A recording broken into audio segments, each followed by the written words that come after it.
when you're testing a tank, you really want to test the tank full of water, preferably not empty. So anyway, so far so good. Considering this tank was installed more than 30 years ago, so far so good, looking good. Now, this is something I often hear. Look, the glass is faulty. It's faulty glass. It's got all these bubbles in it. That's something I often hear people say, which is not true. I'm only saying this, trying to give the owner a heart attack. Wonder if that worked. So anyway, this, I wouldn't be without this. So this is a flipper. And if you ask me, this is one of the most important things about an aquarium, because I hate cleaning the glass. Now, for a tank like this, we can get catfish, and the catfish do a great job cleaning the glass, but this thing's wonderful. So when you first set a tank up, it's quite often for there to be bubbles in it. And once again, people often freak out about that because they think there's something wrong with the glass. And then you just grab your flipper, get the bubbles off, and they never come back. And this thing here, it's so good. It makes, you know, when you notice a bit of algae on the front, just give it a little clean. It takes you 2 seconds. Try not to get gravel caught underneath it. These ones are actually pretty good. Usually it doesn't happen. And then when it comes to storing it, try to store it like that. Because if possible, keep the blade out of the water. It's not the end of the world anyway, because you can just get a new blade. But if you ask me, having a flipper is one of the most important things, because it avoids the hassle of getting and cleaning your tank out. I think they have made my life better, and they really do a good job too. Now, the other thing you'll notice when you set up a tank, sometimes the water's really cloudy. It's pretty normal. I wash this gravel pretty good. She spent ages washing this gravel to make sure that, and it wasn't that bad either. So what the cloudy bit is that in tap water there's often chlorine, chloramone, ammonia and various things. And then what happens, and then sometimes there's not, because it's the way they dose the chlorine in Sydney tap water. They dose it to a maximum minimum level, which means sometimes you get a lot of chlorine in the water, and if you don't add your water ager, you can kill your fish, kill your good bacteria, and nobody's happy. And other times, no problem. So in this case, the water's very cloudy, and that's not really a problem, because what will happen is bacteria will form, and the bacteria will form, and often the first bacteria to form is bacteria that grows in the water. And then as the good bacteria establishes in the filter, then the water will go crystal clear. So do not stress that your water is cloudy at the start, but I definitely recommend, if your water is cloudy, bring a sample of water and a video down to the shop and let us check it out for you. So you need to make sure there's good surface agitation, because we need oxygen going in the water. And then once the good bacteria is established in that filter, this tank will be nice and clear. How often should the filter be cleaned? Now, it's all relative to the amount of fish that's in the tank, and it's relative to the quality of the food you feed. So if you feed very good quality food, such as New Life Spectrum's probiotics, this is a very clean food. And this food produces, so it's a cold extruded food, and it's got probiotic bacteria in it, which means when the fish poo, the bacteria in the poo eats the poo. And this food is set at absorption rate, so you don't need to feed much of it. So you'll find when you feed good quality foods, you'll find your filter stays really clean. But the more fish you have, the more often your filter needs to be cleaned. Now, because this filter actually isn't the easiest filter in the world to clean,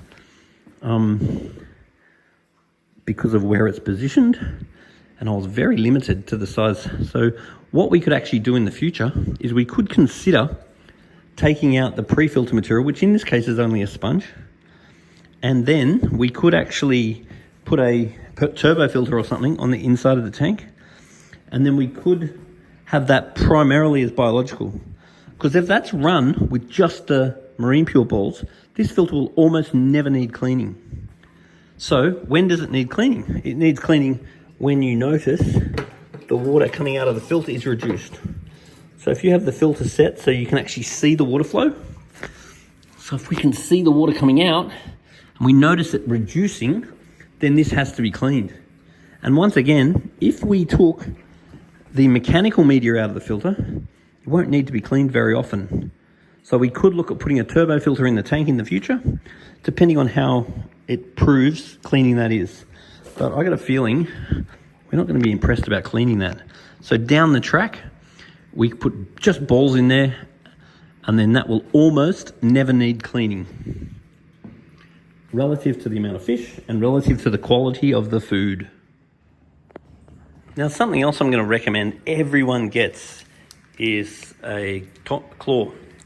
Now, when you've got an aquarium, having something like this just to rearrange things and collect things and that, it really makes your life easier, because this is quite a deep tank and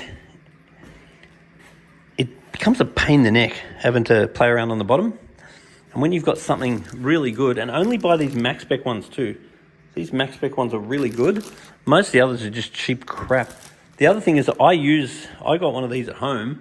I use it all the time. I use it for picking up the kids' stuff, and so I use it for cleaning my house all the time. I love it. Actually, I hate doing washing without it, because I'm like, everything goes via my claw.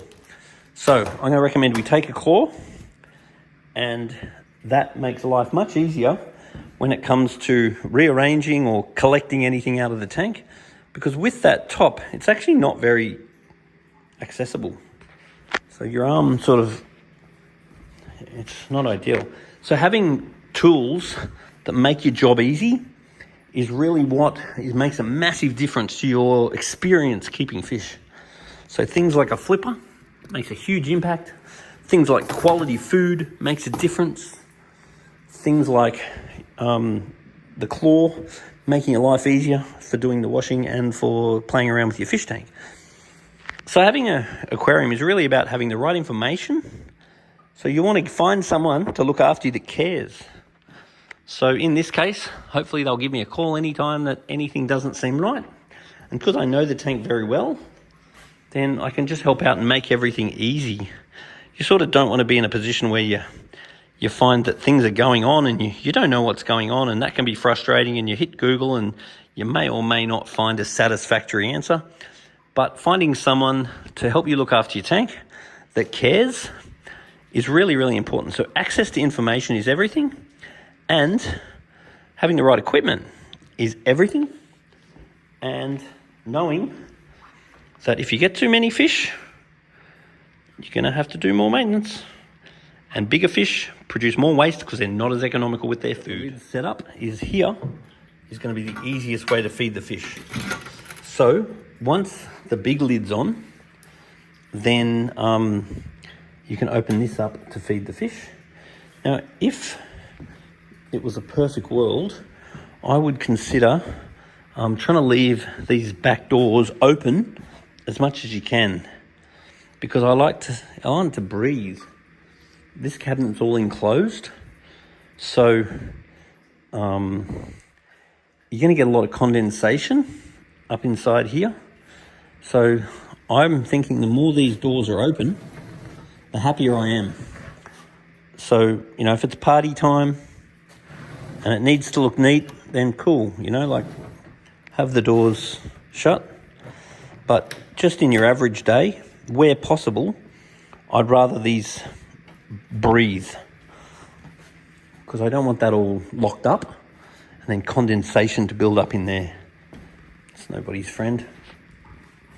Once the electrical gets done here, you could even get really fancy and put a computer fan or something in this, suck some air out. That'd be fancy and appropriate, if possible.